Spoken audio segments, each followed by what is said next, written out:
కొన్ని సందర్భాల్లో అనుకుంటాం వాళ్ళు ఉన్నారు వీళ్ళు ఉన్నారు మనం అని అనుకుంటాం, కానీ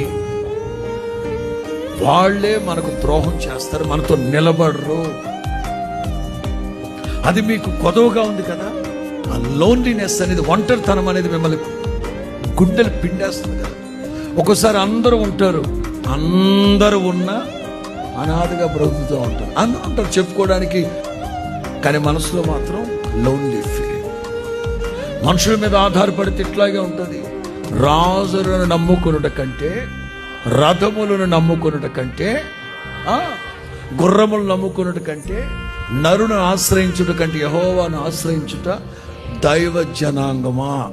అందుకే పౌలు 2-3 దఫాలుగా రాస్తాడు, దేవుడు నమ్మదగినోడు. తిమోతి, మనము నమ్మదగిన వారము కాకపోయినా దేవుడు చేత